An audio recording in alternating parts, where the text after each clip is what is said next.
हाँ जी, नमस्कार साथियों, राम राम, खमा गणी, जय राजस्थान, जय राजपूताना। अपने पढ़ रहे थे मानव भूगोल और मानव भूगोल का जो टॉपिक था, इसमें अपन ने 5 लेसन को कंप्लीट कर दिया। अब बच्चों के बहुत ज़्यादा मैसेज, कमेंट वगैरह आ रहे हैं कि सर हमें जल्दी से मानव भूगोल का जो टॉपिक है, वो सारे टॉपिक कंप्लीट करवा दो और थोड़ा-सा टफ टॉपिक पढ़ते हैं इनके अंदर, ठीक है?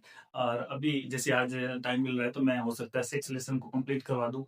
इसकी 2 या 3 वीडियो बनेगी, तो मैं इसको डाल दूँगा, एक-एक दिन छोड़ के मैं यूट्यूब पे डाल दूँगा। तो आप निरंतर अपनी पढ़ाई को करते रहें, वीडियो को देखते रहें, साथ के साथ में इसके नोट्स वगैरह भी बनाते रहें, क्योंकि ये जो क्लासेज़ है आपके एग्ज़ाम के लिए बहुत ही ज़्यादा क्या रहेगी, उपयोगी रहने वाली है। और साथ के साथ में रीडिंग और साथ-साथ में क्वेश्चन जो आंसर राइटिंग है वो आप करते रहना। क्यों? क्योंकि इसकी वज़ह से आप आंसर राइटिंग नहीं करोगे तो आपको फिर क्या होगा, एग्ज़ाम के अंदर आंसर राइटिंग करने में बहुत ज़्यादा दिक्कत आने वाली है। तो मैं हो सकता है ये पूरी क्लासेज़ हो जाएगी तो 1-2 सेशन क्या लूँगा, आपके आंसर राइटिंग के जो सेशन ले लूँगा 2-3, तो आपको पता चल जाएगा कि कौन से क्वेश्चन का किस तरीके से जवाब देना है और किस तरीके से उनको शब्दों को मैनेज करना है। कई बच्चों को तो बहुत सारा कुछ आता है लेसन जैसे टॉपिक के अंदर, परंतु उनको क्या है, तो व्यवस्थित करना नहीं आता। भाई टॉपिक उनको, जैसे मान लो मैंने प्राथमिक क्रिया दे दी। प्राथमिक क्रिया के अंदर मान लो किसी ने पूछ लिया आपसे 20 शब्दों के अंदर ही, और आप उसके अंदर 50-60 शब्द डाल रहे हो, तो उसका मतलब है कि आपको उस टॉपिक को या उस क्वेश्चन को समराइज़ करना नहीं आ रहा, उसको संक्षिप्त करना या छोटा करना आपको नहीं आ रहा। तो अपने इसी चीज़ के साथ में आगे टॉपिक बढ़ना स्टार्ट करते हैं। ये टॉपिक अपना जो रहेगा, वो तृतीय क्रियाकलाप रहेगा। तृतीय क्रियाकलाप से पहले अपने द्वितीय और प्रथम दोनों क्रियाकलाप पढ़ चुके हैं। द्वितीय क्रियाकलाप में आपके अंदर देखा जाए तो विनिर्माण संबंधी, प्रोसेसर प्रसंस्करण से संबंधित, निर्माण से संबंधित चीज़ों को आपने पढ़ चुके हैं। प्राथमिक क्रिया अपने उद्योग से संबंधित वगैरह, खनिज, दर्द, पशुधन, वो सारी चीज़ें अपने बहुत अच्छे से पढ़ चुके हैं। अब जो अपना टॉपिक रहने वाला है, ये तृतीय क्रिया है। तृतीय क्रिया के अंदर अगर देखा जाए, इसके अंदर विशेष रूप से आपने सेवा क्षेत्र को शामिल किया जाता है। देखो, तृतीय क्रिया लिखा है, तृतीय क्रिया के जस्ट नीचे मैंने लिखा है कौन सा? सेवा क्षेत्र।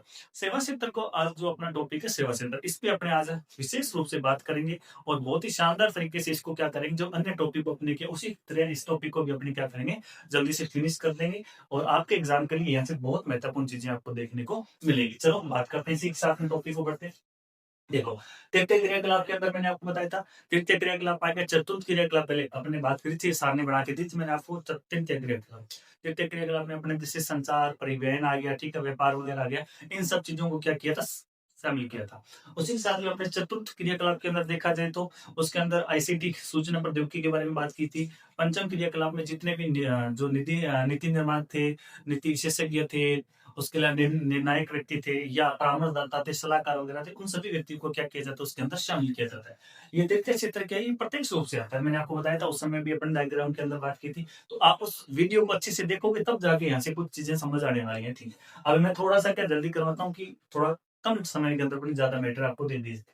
देखो, तृतीय क्षेत्र, सेवा क्षेत्र, इसको शामिल किया जाता है, ठीक है। प्रत्यक्ष रूप की सेवा एक प्रकार से, ठीक है।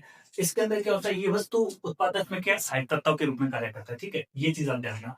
इसमें हमने बात करते हैं जनशक्ति, एक नाम आएगा जनशक्ति। इसमें क्या होता है, सेवा क्षेत्र का महत्वपूर्ण आधार है। बिल्कुल है, क्योंकि यह कार्य कुशल श्रमिकों और प्रशिक्षित विशेषज्ञ परामर्शदाता इसके अंदर क्या करते हैं, कार्य करते हैं। तो इसके अंदर ध्यान है, जनशक्ति इसके अंदर महत्वपूर्ण आधार है। इसके अंदर लोगों की भूमिका क्या रहती है, बहुत ज्यादा महत्वपूर्ण रहती है। इसके अंदर कुशल श्रमिक मतलब कि तगड़ा मिस्त्री, जोरदार मिस्त्री होना चाहिए। ऐसा नहीं कि मेरे लिए कोई दो अधूरा मिस्त्री हो, नहीं। इसमें प्रशिक्षित क्या होना चाहिए, मिस्त्री होना चाहिए, प्रशिक्षित ही क्या होना चाहिए, विशेषज्ञ होना चाहिए। और परामर्शदाता, अच्छा प्रकार की परामर्श देने वाले व्यक्ति को इसमें क्या किया जाता है, साहब शामिल किया जाता है। तो एक नंबर में ये प्रश्न भी आपसे पूछा जा सकता है कि जनशक्ति से आप क्या समझते हो। तो पहला कि सेवा क्षेत्र का महत्वपूर्ण आधार बिंदु कौन सा है, जनशक्ति, क्योंकि यह कार्य कुशल श्रमिकों, प्रशिक्षित विशेषज्ञों, परामर्शदाताओं द्वारा इसके अंदर क्या किया जाता है, कार्य किया जाता है। तो पहला पॉइंट ये अपना कंप्लीट। दूसरा, सेवा क्षेत्र के अंदर ये क्या, उत्पादन के अंदर महत्वपूर्ण सहायक तत्व रहता है। उसके साथ में इसको अपने क्या करें, तृतीय क्षेत्र को अपने क्या, सेवा क्षेत्र को अपने क्या करें, बांट रहे हैं। कैसे बांट रहे, देखो, उत्पादन और विनिमय के आधार पे, ठीक है। उत्पादन और विनिमय के आधार पे अपने इसको क्या करना है, सब बांटना है, याद रखना होगा। परिभाषा अपने शब्दों में याद करना, मैं से नहीं कि अलग अलग है, दोनों है एक ही, पर अपने को क्या करें, याद करने की सुविधा के लिए इसको क्या करना है, सब बांट रहे हैं। तृतीय क्षेत्र में क्या करें, इसको याद करने की सहूलियत के लिए इसको क्या करें, अपने बांट रहे हैं। हालांकि दोनों को इसे साथ में जोड़ के लिखा जाता है, ठीक है, पर तो अपने इसको याद करने की सहूलियत से अलग अलग कर रहे हैं। क्यों? क्योंकि यहाँ से क्या होता है, बिल्कुल आसान शब्दों में अपनी चीजों को याद करने का प्रयास करेंगे। और इस तरीके से अगर हम डायग्राम बना के याद करेंगे तो बहुत जल्दी चीजें आपके दिमाग में सेट बैठने वाली है। तो अपने क्या करें, सीधा दिमाग पे असर करे ना, ठीक है, रट्टा थोड़ी मारेंगे, अपने अपने को चीजों को समझना बहुत ही आसान शब्द। देखो, उत्पादन में क्या होता है कि ये प्रत्यक्ष सेवाएं हैं, मैंने आपको बोला था, इसमें क्या क्या होती है, प्रत्यक्ष सेवाएं। कैसे? इसमें कोई भी जैसे मान लो उत्पादन है, उत्पादन कर रहे हैं, जैसे मान लो मेरी फैक्ट्री है, मैंने फैक्ट्री के अंदर कोई जैसे मान लो कि सर्फ की फैक्ट्री है, तो मैं वहाँ पे सर्फ प्रोडक्शन करवाऊँगा, ठीक है? वहाँ पे मेरे को जो व्यक्ति है, व्यक्तियों से क्या लेना पड़ेगा? प्रत्यक्ष सेवाएँ लेनी पड़ेगी, ठीक है? जैसे अपने द्वितीय क्रिया के अंदर देखा जाए, वहाँ पे भी क्या थी? प्रत्यक्ष सेवाएँ थी, ठीक है? इसमें देखो, मैं अगर उन व्यक्तियों से कार्य कराऊँगा मेरी फैक्ट्री के अंदर या मेरी कंपनी के अंदर, तो उनको क्या दूँगा मैं? इस उत्पादन के बदले वो मेरे को सेवाएँ दे रहे हैं। सेवाओं के बदले में उनको क्या दूँगा साहब? क्या दूँगा उनको? पारिश्रमिक दूँगा या वेतन या सैलरी। इनको क्या दूँगा साहब है?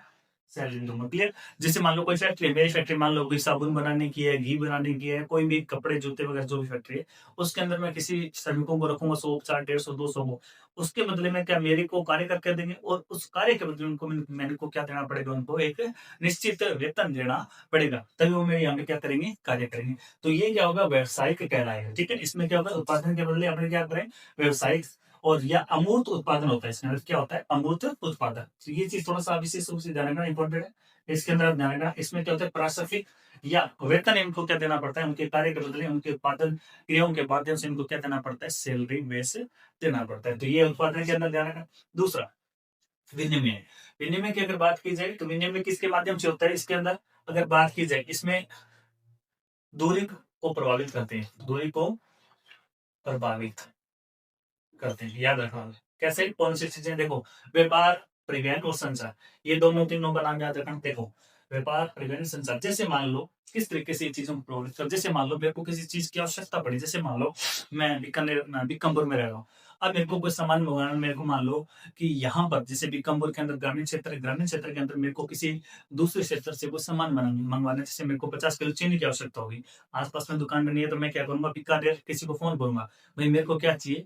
50 किलो चीनी का कट्टा भेज दो। कट्टा भेज दो, तो मैंने उसको क्या किया? संचार टेलीफ़ोन किया। टेलीफ़ोन के माध्यम से क्या कट्टा जो आएगा वो किसी एक व्यक्ति तो लेके वो किसी गाड़ी के ऊपर या किसी न किसी प्रकार से संसाधन के माध्यम से आएगा। तो परिवहन भी इसके संचार के साथ में परिवहन भी जुड़ गया ना। फिर उसके बाद में देखो व्यापार। व्यापार में क्या होगा? जैसे मान लो कोई व्यक्ति है, वो थोक विक्रेता भी है, ठीक है? थोक विक्रेता या फुटकर विक्रेता भी आएगा। देखो, जैसे मान लो मेरी फैक्ट्री के अंदर से क्या कर रहा है, मैं उत्पादन कर रहा हूँ, जैसे मान लो घी का उत्पादन कर रहा हूँ। घी का उत्पादन कर रहा हूँ, तो उसके माध्यम से क्या होगा, मैं मुनाफ़ा अधिक से अधिक कमाऊँगा और वहाँ पे क्या करूँगा, फैक्ट्री स्थापित कर रखी है। अब वहाँ से क्या करेगा, कोई व्यक्ति दूसरा व्यक्ति मेरे से क्या करेगा, सामान मँगवाएगा। जैसे अपन उसमें थोक विक्रेता बाद में आगे नाम आएगा, थोक विक्रेता आएगा, फुटकर विक्रेता आएगा, तो ये सारी चीज़ें। तो मेरी फैक्ट्री से जो बनकर सामान निकलने वाली चीज़ें आएँगी, तो वो उसके माध्यम से मैं क्या करूँगा, व्यापार करूँ। चाहे वो क्विंटलों में करूँ या किलो में करूँ या टनों में करूँ, वो अलग सिस्टम आ जाएगा, ठीक है? तो ये चीज़ अपने एक-एक करके इन सब चीज़ों को देखेंगे, तो ये चीज़ आप विशेष रूप से ध्यान रखना। अपने उत्पादन वगैरह दोनों ये कंप्लीट कर चुके हैं। इसी के साथ में अपने देखो क्या करें, उत्पादन के आधार पे अगर देखा जाए, तो इसमें सेवाओं की अगर बात की जाए, एक तो निम्न स्तरीय सेवाएँ आ जाएगी और दूसरी कौन-सी आएगी? उच्च स्तरीय सेवाएँ आ जाएगी। कैसे? देखो, निम्न स्तरीय सेवाएँ कौन-सी होती है और उच्च स्तरीय सेवाएँ कौन-सी है? दोनों का विशेष रूप ध्यान रखना, दोनों में प्रश्न पूछा जाता है विशेष रूप से कभी बार। देखो, निम्न स्तरीय सेवाएँ कौन-सी होती है? निम्न स्तरीय सेवाएँ वो होती है जिसके अंदर क्या होता है कि शारीरिक श्रम की आवश्यकता क्या होती है? ज़्यादा होती है। जैसे अगर बात की जाए, जैसे मान लो अगर आपने शारीरिक सेवाओं के अगर देखा जाए, जैसे मान लो आपने मिस्त्री का काम कर रहे हो या नाई का कर रहे हो, धोबी का कर रहे हो, या ऐसे है कि जिनके अंदर बहुत कम मात्रा में क्या मिलती है आपको? सैलरी। जैसे अगर इसमें क्या शारीरिक श्रम के बदले क्या मिलता है आपको? कम भुगतान देना। भुगतान मतलब कम वेतन। कम है वेतन। वेतन का हम याद रखना। ये कौन-सी सेवा होती है? इनको व्यक्तिगत सेवाएँ कहती हैं और असंगठित होती हैं। दोनों को मैं समझा देता हूँ। जैसे उदाहरण के लिए अगर बात की जाए, तो निम्न स्तरीय सेवाएँ कौन-सी? जैसे अपने कहते हैं कि यार ढंग से पढ़ा-लिख लेना ताकि नौकरी लग जाओ, गवर्नमेंट लग जाओ, या आपका ऐसा कोई बिज़नेस सेट हो जिसके माध्यम से आपको किसी दूसरे व्यक्ति पर निर्भर नहीं रहना पड़े। जैसे अगर मान लो मैंने सारी क्रियाओं के लिए जैसे बिहार से बहुत सारे लोग आते हैं, ठीक है? वो हाउसकीपिंग का भी काम करते हैं, झाड़ू-पोछे का करते हैं, खाना बनाने का भी काम करते हैं, गार्ड का भी काम करते हैं। तो क्या उनको सैलरी बेस ज़्यादा मिलता है क्या? नहीं मिलता है। तो उनका क्या होता है? भुगतान कम होता है। पहला एग्ज़ाम्पल ये याद रखना। दूसरा, व्यक्तिगत सेवाएँ देती है। बिल्कुल ये व्यक्तिगत सेवा देती है। क्या इनका कोई बड़ा संगठन होता है? नहीं होता है। हाँ, कोई 5-10 लोगों का दुकान, ये 5-4 व्यक्ति इसके ऊपर क्या होते हैं निर्भर, जैसे मिस्त्री है, मिस्त्री के साथ में 2-3 उसके क्या होते हैं? हेल्पर होते हैं। तो उनका कौन-सा कोई संगठन थोड़ी ना है कोई। एक वो डिब्बे वाले का एग्ज़ाम्पल दे रखा है मुंबई के अंदर, ठीक है? तो इस प्रकार के अंदर हो सकता है कि इनके अंदर हो सकता है कई बार खाना बहुत ज़्यादा लग जाए, डिब्बे वाले का एग्ज़ाम्पल दे रखा है, और कई बार हो सकता है नहीं भी लगे। तो क्या उनका फिक्स थोड़ी ना है? फिक्स तो नहीं है ना, तो ये चीज़ आप याद रख लेना। तो इन क्रियाओं के बदले क्या होती है, ये कौन-सी सेवाएँ? निम्न सेवाएँ। तो ध्यान रखना, व्यक्ति पढ़ा-लिखा निर्बाध झाड़ी-मज़दूरी करोगे तो आप किस प्रकार की सेवाएँ दे रहे हो? निम्न स्तरीय सेवाएँ दे रहे हो, तो इस प्रकार के संगठन को क्या बोला जाता है? असंगठित सेवाएँ बोली जाती है, इनको याद रख लेना। पहला पॉइंट क्लियर। दूसरा, दूसरे में क्या क्या है, उच्च स्तरीय। दूसरे में क्या है, उच्च स्तरीय की अगर बात की जाए, ये कौन सी होती है, मानसिक श्रम होता है। मानसिक श्रम, इसको मैं आपको समझाता हूँ। इसमें भुगतान क्या होता है, ज्यादा होता है, या इसको वेतन भी कह दो, सैलरी कह दो, जो भी आपको याद है। इस ये जो रहती है, ये कौन सी कहलाती है, इस सेवाएं व्यापारिक सेवा, व्यावसायिक सेवाएं कहलाती है, ठीक है। और इसमें क्या होते हैं, संगठित होते हैं, और ये सरकारी कंपनी, जैसे इसको आप थोड़ा सा याद रखना, ये आप इसको उतारते रहना उसको। अब देखो, मैं आपको दोनों चीजें समझाता हूँ। पहले समझा दी, निम्न स्तरीय सेवाएं कौन सी होती है, जिसके अंदर आपने जॉब वगैरह जो कर रहे हो, उसके अंदर मान लो प्राइवेट सेक्टर के अंदर अधिकतर, या फिर ऐसा कोई कार्य करो जिसके अंदर आपको निश्चित नहीं है, कोई चीजें निश्चित नहीं है, ठीक है। अब देखो, उच्च स्तरीय सेवा जो मानसिक रूप से जितने ज्यादा आप जैसे मान लो डॉक्टर, इंजीनियर, या कोई ऐसे गवर्नमेंट जॉब वगैरह, जिसके अंदर आप क्या हो, एकदम आपके श्रम किसका हो रहा है, मानसिक का, दिमाग का क्या हो रहा है, आपके श्रम हो रहा है, मान दिमाग है आपका, बहुत ज्यादा खर्च हो रहा है किसी नीति निर्माण करने के अंदर, या कोई ऑपरेशन क्रिया में, या शिक्षक बड़ी जो भर्ती उसके अंदर देख लो, या इस प्रकार के जो लोग हैं उसके अंदर किसको शामिल किया जाता है, उच्च प्रौद्योगिकी स्तरीय जो सेवाएं हैं, उसके अंदर इसको क्या किया जाता है, शामिल किया जाता है। उदाहरण के लिए अपने बात कर चुके हैं, इनका वेतन भी तो क्या होगा, अच्छा होगा। जैसे मान लो वो शिक्षक है, उसकी अच्छी सैलरी रहेगी, या कोई डॉक्टर है उसकी अच्छी सैलरी रहेगी, इंजीनियर है उसकी अच्छी सैलरी रहेगी, और बहुत सारे ऐसे नीति निर्धारक व्यक्ति हैं, उनके भी क्या रहती है, अच्छे अच्छे भुगतान रहते हैं, तो ये भी ध्यान रखना। इनकी सेवाओं को क्या कहते हैं, व्यवसायिक सेवाएं कहलाती है। ये कौन सी सेवाएं हैं, व्यवसायिक सेवाएं। इनको अच्छी सेवाएं के बदले अच्छा भुगतान भी मिलता है। और उसके साथ में ये क्या, संगठित सेवाएं हैं। संगठित का मतलब मैंने आपको बता दिया, इसके अंदर सरकार या किसी कंपनी का नीति निर्धारण ये लोग रहने वाले हैं। जैसे कंपनी है कोई, कंपनी के अंदर कोई मेन व्यक्ति यहाँ पे बैठा हुआ है, ये अपने नीति निर्माण करके इन सब चीजों को क्या करते हैं, थोपता है, ठीक है। तो ये सारी चीज, ये जो व्यक्ति है उस, ये उच्च स्तर का मानसिक का व्यक्ति है, जिसमें अपने क्या है, मानसिक श्रम ज्यादा इसमें करना पड़ता है, ठीक है। ये संगठित होता है। हाँ, शिक्षक की अगर बात की जाए, शिक्षक की अगर बात की जाए, शिक्षक को आप इसके अंदर भी शामिल कर सकते हो। जैसे मान लो कोई ट्यूशन पे पढ़ाने के लिए जाता है, यहाँ पे गवर्नमेंट है, परंतु किसी के यहाँ पे क्या करता है, व्यक्तिगत सेवाएं देने के लिए भी जाता है, घर पे जाके भी कार्य करता है। जैसे मान लो, ये ध्यान रखना, शिक्षक वाला भी थोड़ा सा आप याद रख लेना। दूसरा, इसके अंदर नाई हो गया, इसमें देखो नाई हो गया, धोबी हो गए, इनके बदले ऐसे थोड़े उनको बढ़िया अपने पैसे दे देते हैं, नहीं, उनको अपने कई बार वो ज्यादा मांग लेते तो अपने उसको दो बार देखते हो रहे, बड़ा ज्यादा मांगने लगे, पहली दुकान पे तो 10 रुपया कम लेने लगे। तो भाई, इसके अंदर क्या है, ये असंगठित सेवाएं और व्यक्तिगत सेवा इसके अंदर आपको दी जाती है। तो आप इस टॉपिक को बहुत अच्छे से याद करना, इस डायग्राम को बनाना, उसके साथ में ये अपना सबसे पहला जो स्लाइड है इसको अपने खत्म कर दे। अब दूसरा, अपने पर्यटन को भी इसके साथ साथ में जोड़ देते हैं। धन्यवाद। हाँ जी, अपने पढ़ रहे थे, तृतीय क्रिया पढ़ चुके थे। तृतीय क्रिया को मैंने एग्जाम्पल के साथ उसमें उत्पादन और विनिमय के आधार पर दोनों को बांट दिया था। उससे पहले अपने श्रम के आधार पर बांटा था, जिसे हमने बात की, उच्च स्तरीय श्रम की बात की थी, और निम्न स्तरीय श्रम पर बात की थी, उसको अपने बहुत अच्छे समझ चुके हैं। अब जो अपना रहने वाला टॉपिक, हाँ जी, अपने पढ़ रहे थे तृतीय क्रिया। तृतीय क्रिया में हम सबसे पहले अपने बात कर चुके सेवा क्या है। सेवा के अंदर अपने पे सेवाओं के अंदर तीन तरीके से, दो तरीके से इसको बांट दिया था। जैसे अपने सेवाओं को बांटा था, जैसे अपने उत्पादन के आधार पर देखा जाए, और दूसरा विनिमय के आधार पर बांट दिया था। अब उसी कड़ी के अंदर अपने कुछ उदाहरण है तृतीय सेवा, तृतीय क्षेत्र की सेवा क्षेत्र में। सबसे पहले अपने पर्यटन को देख लेते हैं। ये सेवाएं हैं, ठीक है? एक प्रकार से सेवा, ठीक है। सेवाओं पे बात कीजिए, सेवा वो नहीं कि घर आके बूट काट दूंगा, सेवा वो नहीं है। आज सेवा किसी कार्य के बदले आप जैसे भुगतान करते हो, उसको अपनी बात करेंगे सेवाओं को, ठीक है। तो सबसे पहले अपनी बात कीजिए पर्यटन को लेकर। पर्यटन एक प्रकार की क्या सेवा है, ठीक है। किससे, देखो, पर्यटन एक यात्रा जो कि व्यापार के वजह, मनोरंजन के उद्देश्य से की जाती है। बिल्कुल, जैसे मान लो आप पर्यटन घूमने के लिए कहीं जाते हो, वहां पे ऐसा नहीं है कि आप व्यापार करने के लिए जरूर, उसकी वजह क्या कर, जैसे किसी मौसम के अंदर, या गर्मियों के अंदर, या सर्दियों के अंदर, अलग अलग क्षेत्रों में जैसे ऋतु प्रवास होता है। जैसे मान लो किसी क्षेत्र में ठंड ज्यादा पड़ती है, तो वो लोग क्या करते हैं, गर्म इलाके के अंदर आते हैं, या किसी क्षेत्र में गर्मी ज्यादा पड़ता है तो किसी ठंडे इलाके में जाते हैं। तो वो उनका क्या मनोरंजन, जैसे कई बार आप, जैसे अपने हमारे भी कई बार प्लान बनते हैं, जैसे मान लो कुल्लू मनाली की साइड में जाना है, या इस साइड के अंदर घूमने के लिए जाना, तो वो क्या है, सिर्फ मनोरंजन के उद्देश्य से, आमोद प्रमोद के उद्देश्य से क्या करते हैं, यात्रा करते हैं। तो इसको अपने क्या बोलते हैं, पर्यटन। तो आपसे 2 नंबर में पर्यटन की परिभाषा पूछ सकते हैं, तो इसके अंदर क्या कहोगे, ये पर्यटन एक क्या है, यात्रा है जो व्यापार की वजह क्या करता है, मनोरंजन के उद्देश्य पर क्या करता है, इसके अंदर मनोरंजन के उद्देश्य से यात्रा की जाती है, पहला। फिर पर्यटक प्रदेश की बात की जाए, केवल पर्यटक प्रदेशों की बात करो, टूरिज्म रीजनल क्षेत्र की बारे में बात की, रीजन के बारे में बात की है, ठीक है। अभी है क्या, देखो, भूमध्य सागर तट के चरम और गर्म स्थान तथा पश्चिमी भारत के अंदर अगर देखा जाए, तो ये विश्व के सबसे लोकप्रिय स्थानों में से एक है। याद रखना, अभी सबसे विश्व के लोकप्रिय स्थानों में से एक, कैसे की अगर बात की जाए, गर्म क्षेत्रों के अंदर अगर बात की जाए, जैसे अगर बात की जाए घूमने के लिए, अगर देखा जाए, भूमध्य क्षेत्र ये काफी चर्चा में रहता है। उसके अलावा भारत का जो पश्चिमी एरिया है, भारत का जैसे बॉम्बे आ गया, गोवा आ गया, इस बॉम्बे के अंदर आ गया, गोवा आ गया, ठीक है। इन क्षेत्रों में लोग बहुत ज्यादा मात्रा में क्या आते हैं, घूमने के लिए आते हैं, ठीक है। तो ये ध्यान रखना। उसके साथ में क्या अन्य क्षेत्रों की अगर बात की पर्वतीय क्षेत्रों में, देखो पर्वतीय क्षेत्रों में अगर बात की जाए तो शीतकालीन खेल होते हैं, बहुत सारे थे, बहुत सारे ऐसे होते हैं गेम होते हैं उसके अंदर, जैसे मान लो पर्वतीय क्षेत्रों में क्या होता है गेम होता है, जैसे मान लो कि दिसंबर में हो जाती है, जनवरी में या नवंबर स्टार्टिंग के अंदर यहाँ पे क्या करवाते हैं गेम करवाते हैं, तो ये ध्यान रखो।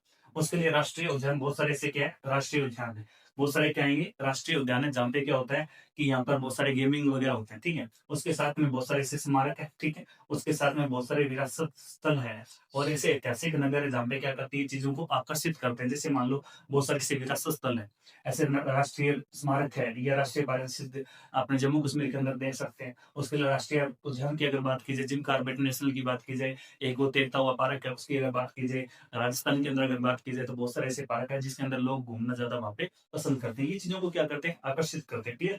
उसके साथ में देखो पर्यटन ऋतुनिष्ठ की बात की जाए, ऋतुनिष्ठ के अंदर क्या होता है कि सीजनल होता है। सीजनल का मतलब क्या होता है कि जैसे मान लो एक समय के अनुसार, जैसे अगर बात की जाए जैसलमेर की साइड में, हमारे जैसलमेर में जैसे मान लो कि सर्दियों के टाइम के अंदर यहाँ पे कुंभ मेला लगता है, ठीक है। यहाँ पे लोग घूमने के लिए जाते हैं और सर्दियों के साथ साथ गर्मियों में लोग घूमने के लिए वहाँ पे खूब जाते हैं, ठीक है। जैसे सम के दौरे वगैरह हैं, चंदनगाम आ गया, नलकूप आ गया, ठीक है। इन प्रदेशों में जैसे अपने सर्दियों के अंदर कहाँ पे घूमने के लिए जाते हैं, जैसे मान लो बहुत सारे ऐसे क्षेत्र हैं जिन क्षेत्रों में अपने घूमने के लिए जाते हैं। गर्मियों में जैसे अपने के लगभग जून जुलाई के आसपास में लोगों का प्लान बनता है, जम्मू कश्मीर हो गया, लद्दाख है, मनाली आ गया, कुल्लू आ गया, इन क्षेत्रों में लोग बहुत ज्यादा मात्रा में क्या करते हैं घूमने के लिए। तो ये क्या है एक सीजनल प्रदेश है, मतलब कि एक अवधि होती है इनकी घूमने की, जैसे परिभाषा की अगर बात की जाए, क्योंकि अवधि अवकाश अवकाश की अवधि में मतलब कि क्या होता है जो आपका वैकेशनल पीरियड जो होता है, वैकेशनल पीरियड के अनुकूल मौसमी दशाओं पर ये क्या करती है निर्भर करती है, ऐसे नहीं कि मुंह चल के जैसे चल पड़ेंगे, नहीं। उसकी क्या होती है अवधि होती है, एक अनुकूल दशाएं होती है। जैसे मान लो राजस्थान के अंदर बहुत ज्यादा मात्रा में गर्मी पड़ रही है जून जुलाई के आसपास में, तो ये लोग घूमना कहाँ पसंद करेंगे, जैसे जम्मू कश्मीर आ गया, लद्दाख आ गया, मनाली आ गया, इन क्षेत्रों में, या फिर ठंडे प्रदेश में घूमना वो लोग क्या करेंगे पसंद करेंगे। या फिर जिन क्षेत्रों में ज्यादा ठंड पड़ती है तो वो क्या करेंगे गर्मी वाले प्रदेश में, जैसे उन्होंने यूरोप की अगर बात की जाए, यूरोप के अंदर जो उत्तरी यूरोप के आसपास का एरिया वो ठंडा प्रदेश हो जाता है, तो वो लोग क्या करते हैं भूमध्य सागरीय प्रदेश में क्या करते हैं घूमना पसंद करते हैं। तो ये चीजें तो साफ याद रखना, ये पर्यटन ऋतु निश्चित के बारे में ध्यान रखना, सीजनल जो है इसकी परिभाषा आपसे पूछ सकते हैं, इसकी परिभाषा और इसकी दोनों को ध्यान रखना। उसके साथ में अगर बात करें तो पर्यटन की कुछ महत्व है, हर चीज के क्या होता है कुछ महत्व होते हैं, क्या है एनसीईआरटी के अंदर आपने दे रखा है कि कुल जो पंजीकृत रोजगार है तथा कुल राजस्व जो जीडीपी होता है विश्व का, ठीक है, उसका लगभग विश्व का सबसे बड़ा तृतीयक उद्योग में इसको क्रियाकलाप को क्या किया जाता है शामिल किया जाता है, लगभग 25%, ठीक है। इसके ऊपर ध्यान रखें 25 करोड़ की अगर बात की जाए तो यहाँ पे लोग क्या कर रहे हैं इस रोजगार से इस क्रिया के अंदर रोजगार पा चुके हैं लोग, ठीक है। इसके साथ में अगर बात की जाए प्लेटफॉर्म को आवास की सुविधा प्राप्त करते हैं लोग, उसके अलावा भोजन, उसके अलावा परिवहन मनोरंजन तथा विशेष दुकानें जैसी सेवाओं को क्या करते हैं उपलब्ध कराते हैं, के लिए अनेक स्थानीय व्यक्तियों को रोजगार की क्या करते हैं उपलब्ध कराते हैं। जैसे मान लो हम घूमने के लिए गए मनाली के, या जैसे लद्दाख गए, या जम्मू कश्मीर वाला जो है बेरी बेल्ट है अगर बात की जाए, इन प्रदेशों में की अगर बात की जाए वहाँ पे कृषि बहुत कम मात्रा में लोग करते हैं, वहाँ पे क्या करते हैं कि अधिक से अधिक पर्यटन जाते हैं वहाँ पे, तो उन पर्यटकों के माध्यम से उनकी क्या कर रहे हैं जीवनी चलती रहती है, ठीक है। खेती के मामले में बहुत कम मात्रा में खेती करते हैं, ठीक है। और इस क्षेत्र में अगर देखा जाए तो उन्हीं पर्यटकों के माध्यम से उनका घर वगैरह चलता है और अच्छी मात्रा में पैसे कमाते हैं, ठीक है। तो ये चीज आप ध्यान रखें। उसके साथ में क्या कह रहा है पर्यटन अवसंरचना उद्योगों फुटकर व्यापार तथा शिल्प उद्योगों को प्रोत्साहित करते बिल्कुल करती है। जैसे अगर आप घूमने के लिए कहीं जाओगे तो वहाँ पे उस क्षेत्र में अगर आप जाओगे तो वहाँ पे आपको उस क्षेत्रीय जो लोक कलाएं हैं वो आपको देखने को ज्यादा मिलेगी, तो फिर क्या करते हैं लोग वहां से उन चीजों को खरीद खरीद कर लाते हैं। और नए क्षेत्रों में जब वो चीजें जाएगी तो उसको देख कर लोग कहते हैं कि कहाँ से लेके आए भाई हमें नहीं पता, तो वहां से लोग लेके आने के लिए अब की बार जाना तो हमारे लिए नहीं लेके आना, तो एक प्रकार का क्या था ये अपनी चीजों का एडवर्टाइजमेंट भी हो जाता है, विज्ञापन भी हो जाता है। और उसके साथ में देखो क्या कह रहा है कुछ प्रदेशों में पर्यटन ऋतुनिष्ठ होता है, जबकि कई प्रदेशों में वर्ष भर पर्यटकों को आकर्षित करते हैं। कई क्षेत्रों में क्या होता है कि एक मौसम की दशा के हिसाब से क्या करते हैं लोग घूमने के लिए जाते हैं, परंतु कई क्षेत्र पे से जहाँ पे वर्ष भर ही क्या रहता है जमावड़ा रहता है लोगों का कि हर साल पूरे साल के अंदर लोग वहां पे जाना पसंद करते हैं, ठीक है। तो ऐसे कुछ क्षेत्रों को अपने भी बात अपने कर चुके हैं, ठीक है। तो ऋतुनिष्ठ क्या है, ऋतुनिष्ठ में क्या होता है कि एक मौसमी दशाओं के अनुकूल वहां पे लोग जाना पसंद करेंगे, ठीक है। और कुछ ऐसे क्षेत्र भी है जहाँ पे वर्ष भर क्या होते रहते हैं लोग जाना पसंद करते हैं। तो ये अपना सेशन था किसका पर्यटन का, पर्यटन की विशेषता भी इसके साथ में हमने जोड़ दें। नमस्कार साथियों, अपने बढ़ में थे पर्यटन को प्रभावित करने वाले पर्यटन से उससे पहले पढ़े पर्यटन की परिभाषा पढ़ चुके थे, पर्यटन का महत्व पढ़ चुके थे और आज जो अपने पढ़ने जा रहे हैं वो पर्यटन को आकर्षित करने वाले जो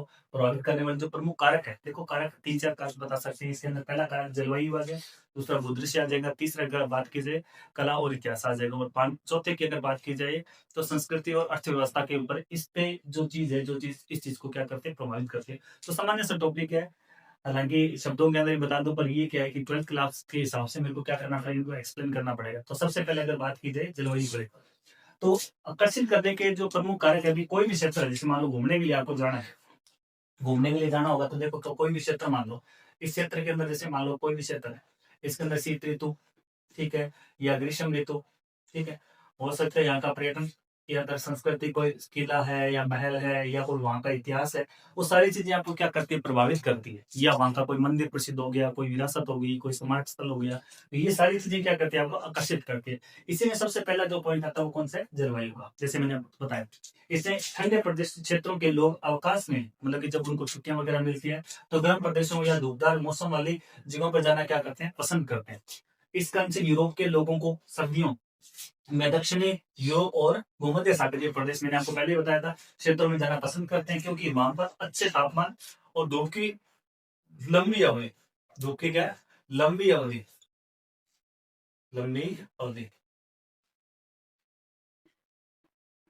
लंबी अवधि और निम्न वर्षा की दशाएं होती हैं। इस प्रकार के जलवायु की पर्यटकों को क्या करते हैं आकर्षित करते हैं। जैसे उदाहरण के जैसे ये वाला प्रदेश की अगर बात की जाए यूरोप के अंदर, जैसे ये भारत का क्षेत्र आ जाएगा और बड़ा ये भारत यूरोप का हिस्सा आ जाएगा।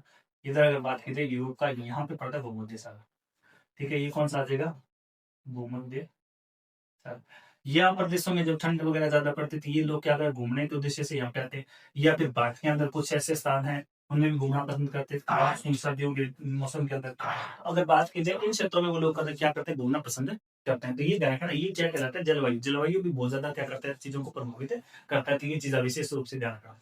उसके साथ में अगर बात की जाए भूमध्य भूदृश्य, भूदृश्य का मतलब कि जो भूमि के ऊपर किस प्रकार के यहाँ पे किले हैं, किस सॉरी पहाड़ी है, झरने हैं, नदी है, ये जो पर्वत वगैरह उन पर बात करते हैं। देखो इसको के अंदर के एक्सप्लेन कैसे करेंगे। कुछ लोग ऐसे क्षेत्रों में छुट्टियां बिताना पसंद करते हैं जहाँ पर पर्यावरणीय आकर्षण होते हैं, जैसे पर्वत, ठीक है, पर्वत के साथ में झीलें, समुद्र तट आ गए, झरने आ गए, घाटियां आ गई, इत्यादि क्षेत्रों में घूमना पसंद करते हैं। देखो गोवा के अंदर अगर देखा जाए तो अगर देखा जाए गर्मियों के मौसम के अंदर तो यहाँ पे क्या करते हैं जो बीच है, बीच के ऊपर लोग घूमना पसंद करते हैं और विदेशों से खूब मात्रा में लोग यहाँ से आते हैं। पुर्तगाल से, फ्रांस से, जापान से आ गया, यूएसए से आ गया, कनाडा से, इन क्षेत्रों के लोग बहुत अधिक मात्रा में क्या करते हैं भारत घूमने के लिए आते हैं। भारत के अंदर बहुत सारे ऐसे किले हैं, बहुत सारी ऐसी पहाड़ियां हैं, क्षेत्र इन क्षेत्रों को देखने के लिए आते हैं।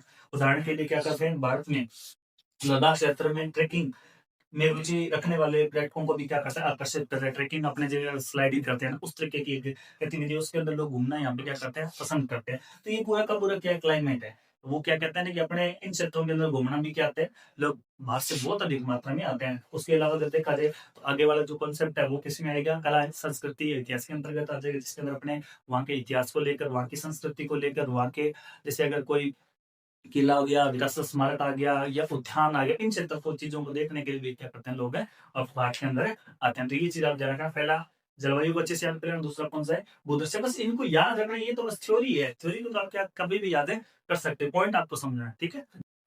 हाँ जी, हमने पढ़ रहे थे जो पर्यटक को प्रभावित करने वाले जो कारक थे उसको पढ़ रहे थे। इससे पहले अपने दो कारकों को पढ़ चुके हैं, ठीक है। अभी तीसरा और चौथा कारक अपनी पढ़कर कंप्लीट कर देंगे इस टॉपिक को, ठीक है। तो सबसे पहले इसमें बात करेंगे किसी भी क्षेत्र को प्रभावित करते हैं। जैसे मान लो पर्यटक किस किन के क्षेत्रों को जाने के लिए लोगों को प्रभावित करते हैं, जैसे इतिहास एंड कला। ये इतिहास और कला किसी व्यक्ति को अपनी अपग्रेड करने के लिए बहुत ज्यादा महत्वपूर्ण कारक के रूप में रोल निभाते हैं। जैसे अगर बात कीजिए इतिहास, अपने राजस्थान के अंदर अगर बात की जाए जयपुर, उसके अलावा उदयपुर, चित्तौड़, इन क्षेत्रों में लोग बहुत सारे जो प्राचीन काल के अंतर्गत कुछ मंदिर है, वहाँ के किले हैं, स्मारक वगैरह है, उनको देखने के लिए भी वहाँ पे जाया करते हैं। तो देखो इसमें क्या करें, इसकी कुछ परिभाषा देख लेते हैं। किस क्षेत्र के इतिहास को कला, इतिहास और कला में संभावित आकर्षक होता है, बिल्कुल होता है कि यहाँ पे क्या होता है कि इस क्षेत्र का इतिहास और कला बहुत सारे ऐसे क्षेत्र जैसे हल्दी घाटी है, हल्दी घाटी क्षेत्र को देखने के लिए बहुत सारे लोग जाते हैं, ठीक है। उसके अलावा अगर देखा जाए चित्तौड़ के अंदर, देखा चित्तौड़ में बहुत सारे किले हैं, महल है, जिनको आज भी लोग बहुत अधिक मात्रा में देखने जाते हैं। जयपुर के अंदर देखा जाए तो जयपुर के अंदर बहुत सारे ऐसे जयगढ़ का किला, नाहरगढ़ का किला है, आमेर का किला है, राजस्थान की धरोहरें हैं। इनको लोग यहाँ से बहुत सारे अधिक मात्रा में देखने के लिए भी आते हैं। बहुत सारे अधिक मात्रा में रसिया से लोग यहाँ पे घूमने के लिए आते हैं, फ्रांस से भी आते हैं, ठीक है। उसके साथ में क्या करें, प्राचीन और सुंदर नगरों, पुरातत्व स्थलों पर जैसे जाते हैं, जैसे कौन-कौन से सीन है, जैसे किले हो गए, मैंने आपको बताया ना किले, किलों के नाम बताए बहुत सारे। उसके अलावा महल है, बहुत सारे ऐसे महल है जिनको लोग देखने के लिए जाते हैं। उसके अलावा मंदिर आ गया, गिरजाघर आ गया, उसके साथ में आप बहुत सारी चीज़ें ऐड कर सकते हैं।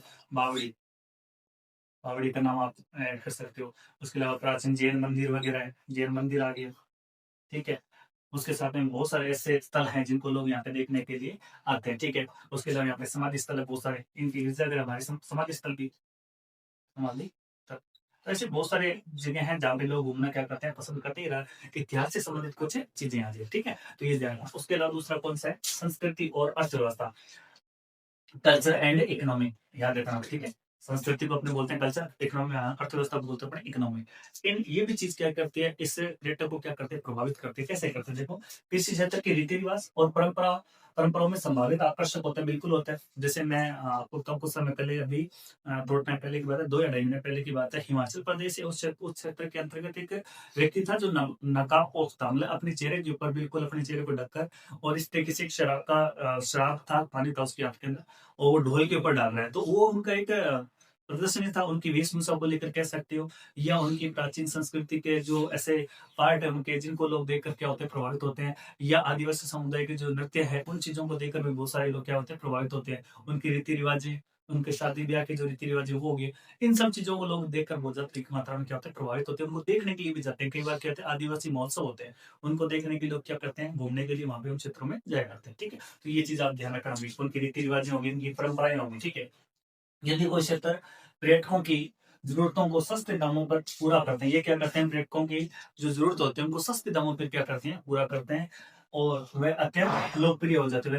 वो चीज़ क्या हो जाती है, अत्यंत लोकप्रिय हो जाती है। जैसे अगर बात की जाए भारत के अंदर अगर बात की जाए, घरों में रुकने की एक व्यवस्था चल रही है, जैसे पर्यटक घूमने के लिए आते हैं, जैसे जयपुर में भी चल रहा है, गोवा के अंदर हो गया। इन क्षेत्रों में क्या करते हैं, पर्यटक जैसे घूमने के लिए आते हैं, तो इन लोगों ने क्या बना रखा है, अपने घरों के ऊपर स्टे होम बना रखे हैं, मतलब कि उनको रुकने के लिए व्यवस्था बना रखी है। जैसे गोवा के अंदर अपने, इसके अंदर लिख रखा है गोवा, गोवा के अंदर हेरिटेज होम की व्यवस्था है। मतलब कि जो घर है, घर के छातों के ऊपर जैसे रूम वगैरह बना रखे हैं उन लोगों ने, तो उन रूम के अंदर रहने की क्या करते हैं, ये व्यवस्था करते हैं। तो ठीक है, ध्यान रखना। तो इसे गोवा में किस नाम से जाना जाता है, हेरिटेज होम के नाम से जाना जाता है। और कर्नाटका में इसे मेडिकेरे और कुरव नाम से इसको क्या करते हैं, जानते हैं। तो ये अपना छोटा सा एक टॉपिक था, किसका, पर्यटन का। पर्यटन को प्रभावित करने वाले जो प्रमुख कारक है, तीनों चार, वो ना याद रखना। सबसे पहले अपन ने उसकी बात करी थी। अब देखा जाए तो इनको अपन देख लिया, इतिहास को कंप्लीट कर लिया, और इसके साथ में तो इसको कर लिया अपने संस्कृति और अर्थव्यवस्था को इसके साथ में अपने क्या कर लिया, कंप्लीट कर लिया। तो ध्यान रखना, इनको इन शॉर्ट में आपको बता देता हूँ कि कौन कौन से थे। सबसे पहले अपने बात की थी किसकी, सबसे पहले अपने बात कर रहे थे कि जलवायु की, जलवायु। दूसरा कौन सा था, दूसरा इसके साथ में भूदृश्य, भूदृश्य। तीसरा कौन सा आ जाएगा इसके साथ में अपना, ये अपना इतिहास आ जाएगा। और चौथा कौन सा आ जाएगा अपने, संस्कृति। ये चारों तत्व, इन चारों तत्वों को आप विशेष रूप से ध्यान रखना। इन शॉर्ट में आपको बताता हूँ, किसी भी क्षेत्र की जलवायु उस क्षेत्र में जाने के लिए आपका पर्यटकों को क्या करती है, अपनी ओर आकर्षित करती है। उसके अलावा भूदृश्य, किसी क्षेत्र में पहाड़, नदी, झरने, ये पूरे क्षेत्र जो होते हैं, ये क्या करते हैं, आकर्षक करते हैं किसी भी व्यक्तियों को अपनी ओर। उसके साथ में इतिहास, मैंने आपको बताया किसी क्षेत्र का जो इतिहास है, जैसे हल्दीघाटी का नाम मैंने आपको बताया था। बहुत सारे ऐसे क्षेत्र, जैसे महल हो गए, किले हो गए, मंदिर हो गए, बावड़ियाँ हो गई, इन क्षेत्रों में लोग जाना क्या करते हैं, बहुत अधिक मात्रा में पसंद करते हैं। जैसे कालीबंगा सभ्यता है, ये इतिहास से संबंधित है, वहाँ पे लोग क्या करते हैं, घूमने के लिए जाया करते हैं। तो ये इतिहास से संबंधित घटना आ जाएगी। अपने है कुछ ही नहीं अभी वर्तमान में कालीबंगा के अंदर, म्यूजियम के अंदर आपको जाके वो कंकाल वगैरह देख लो, और वहाँ के जो प्राचीन चीजें हैं वो जाके आप देख सकते हो, ठीक है।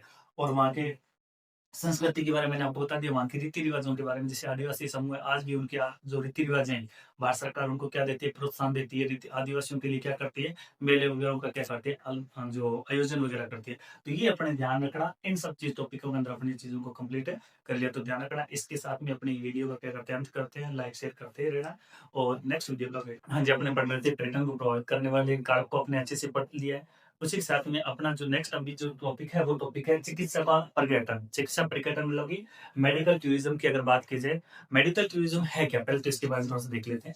मेडिकल टूरिज्म वो है कि कोई भी व्यक्ति है घूमने के उद्देश्य के साथ-साथ में आता है और अपने साथ में कोई उसको कोई दिक्कत है, कोई बीमारी है, उसका भी साथ में वो क्या करवा रहा है, इलाज वगैरह करवा रहा है। या फिर वो अपने इलाज के लिए किसी दूसरे देश के अंदर जाता है, ठीक है? जैसे पहले बहुत बीमारियाँ जैसे कैंसर था, पहला कैंसर अगर किसी को हो जाता तो जैसे सोचते थे कि मरेगा। और आजकल लोग कैंसर हो जाता है, कैंसर होने के बाद में लोग आजकल क्या है जीवित बच रहे हैं। ठीक है? तो उसकी अलग-अलग जगह पे अलग-अलग प्रकार से उनका ट्रीटमेंट किया जाता है। उसके लिए लोग अपने घूमने के उद्देश्य के साथ-साथ अपना ट्रीटमेंट भी करवाने के लिए जाते हैं। सामान्य शब्दों में यूँ अब देखिए तो क्या है, जब चिकित्सा उपचार को अंतर्राष्ट्रीय गतिविधि से जोड़ दिया जाता है, इसे सामान्यतः क्या बोलते हैं कि चिकित्सा पर्यटन कहते हैं कि अंतर्राष्ट्रीय गतिविधि से जोड़ दिया जाता है, तब इसको क्या बोलते हैं अपने कि इसे सामान्यतः क्या बोला जाता है, चिकित्सा पर्यटन कहा जाता है। इसको क्या बोलते हैं, मेडिकल टूरिज्म कहते हैं। तो सामान्य शब्दों में याद रह जाएगा। अब देखो, भारत में समुद्र पार रोगियों के लिए स्वास्थ्य सेवाएं क्या-क्या बाहर से किससे अगर समुद्र पार जैसे अगर बात की जाए अन्य देशों के से आने वाले लोगों की संख्या के ऊपर बात की जाए, तो उसको अपने बात की जाए। तो भारत के अंदर अगर देखा जाए 2005 के अंदर ये तो बस ठीक है, इनको मैं लिख रहा हूँ ताकि आपको क्या होता है कई बच्चे नोट्स बना रहे हैं, तो नोट्स के हिसाब से मैं तुमको गा के सुनाता हूँ, ये पढ़ते हैं, ठीक है? 2005 में क्या हुआ कि यूएसए से लगभग 55,000 लोग यहाँ पे आए थे, भारत के अंदर आए थे। यूएसए से मतलब कि जो भारत इतना विकसित देश है यूएसए, वहाँ के रोगी कितने लगभग 55,000 की अगर बात की जाए, ये आंकड़ा बदलता रहता है। 2005 का आंकड़ा ही अभी तो धीरे-धीरे भारत के अंदर बहुत तगड़ी टेक्नोलॉजी हो चुकी है, मेडिकल लाइन के अंदर देखा जाए तो, ठीक है? उसके साथ में अगर बात की जाए भारत में विश्व चिकित्सा पर्यटन में अग्रणी देश बिल्कुल है। विश्व के अंदर अगर देखा जाए तो बनता जा रहा है। अग्रणी देश बनता जा रहा है क्योंकि देखो यूएसए जैसे देशों से अगर भारत के अंदर ये लोग आ रहे हैं, तो अन्य देशों से पता नहीं कितने लोग यहाँ पे उपचार के लिए आते होंगे। जैसे श्रीलंका हो गया, नेपाल हो गया, भूटान, म्यांमार, किन देशों से भारत के अंदर बहुत सारे लोग आए, ठीक है? उसके साथ में अगर देखा जाए महानगरों में देखो अग्रणी देश से यहाँ महानगर कौन से दिल्ली, मुंबई, जैसे अगर बात की कोलकाता की जाए, बेंगलुरु की अगर बात की जाए, इन क्षेत्रों में अधिक मात्रा में ये महानगरीय क्षेत्र है। विश्व स्तरीय अस्पताल संपूर्ण विश्व के रोगी उपचार के लिए भारत के अंदर आते हैं। तो इन जो बड़े-बड़े महानगर है जैसे जयपुर हो गया, दिल्ली हो गया, बॉम्बे हो गया, बैंगलोर हो गया, कोलकाता हो गया, इन क्षेत्रों के अंदर जो बड़े-बड़े चेन्नई हो गया, इन क्षेत्रों में लोग देखने के लिए यहाँ पे क्या आते हैं, चिकित्सा के लिए आते हैं भारत के अंदर। उसके अलावा अगर बात कीजिए भारत, मलेशिया, थाईलैंड और सिंगापुर जैसे विकासशील ये कौन से देश हैं? विकासशील देशों को चिकित्सा पर्यटन से अनेक लाभ होते हैं, बहुत सारे लाभ होते हैं। कैसे कौन-कौन से लाभ होते हैं? पहले तो ये देखो, ये थोड़ा-सा ध्यान रखना है विकासशील देश कौन से अपने भारत इधर मतलब कि कौन-सा? लगभग दक्षिण पूर्व एशिया की अगर बात की जाए तो इन देशों को अपने शामिल किया जाता है। ये देश कौन से हैं? विकासशील देश में आते हैं, ठीक है? तो ये कौन से देश है? यूएसए किस प्रकार का देश है? विकसित देश है।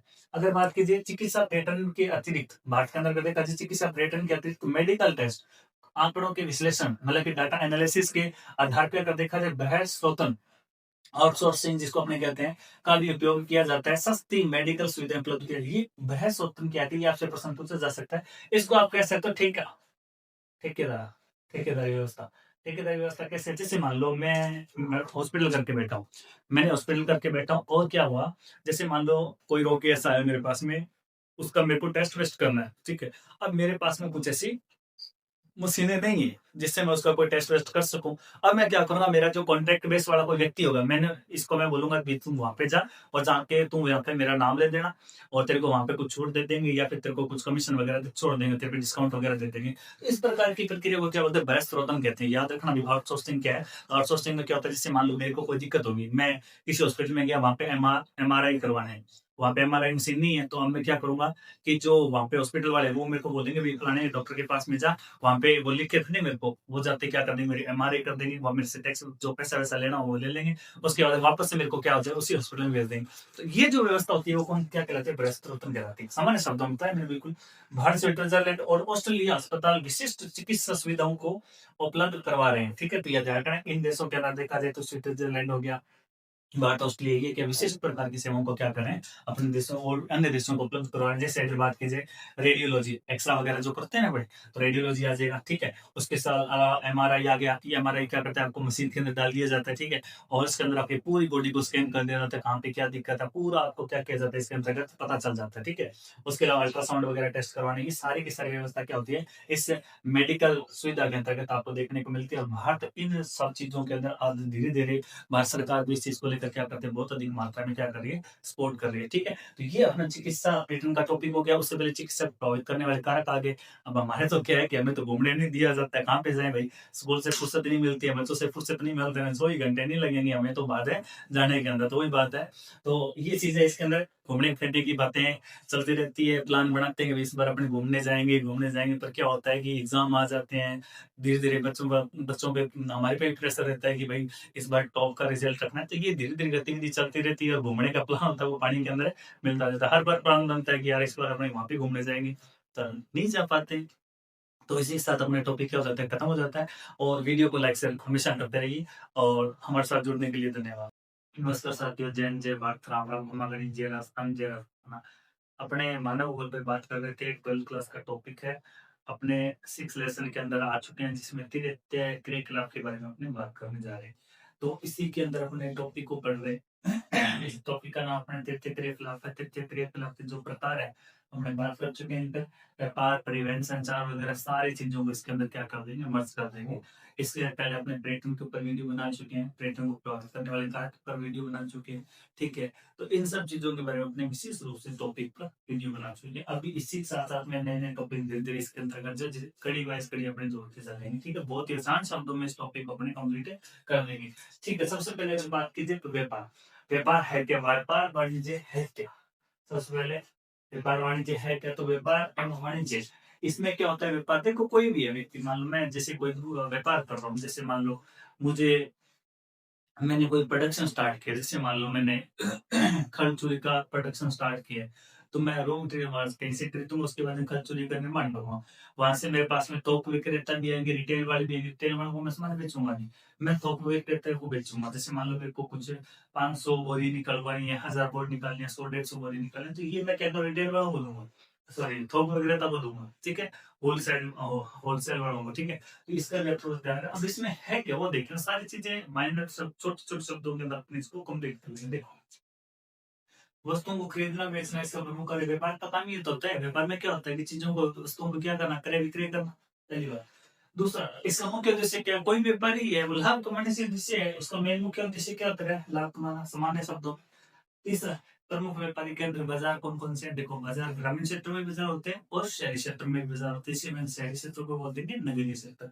तो व्यापार का सबसे पहले ये व्यापार में क्या चीज़ आएगी? वस्तुओं को खरीदना और बेचना इसके अंतर्गत शामिल किया जाता है। दूसरा, इसका मुख्य उद्देश्य क्या होता है कि लाभ कमाना। कोई व्यापारी है, कोई व्यापार करेंगे तो उसका ऐसे तो नहीं कि घाटा जाए, घाटे में जाएँगे, नहीं।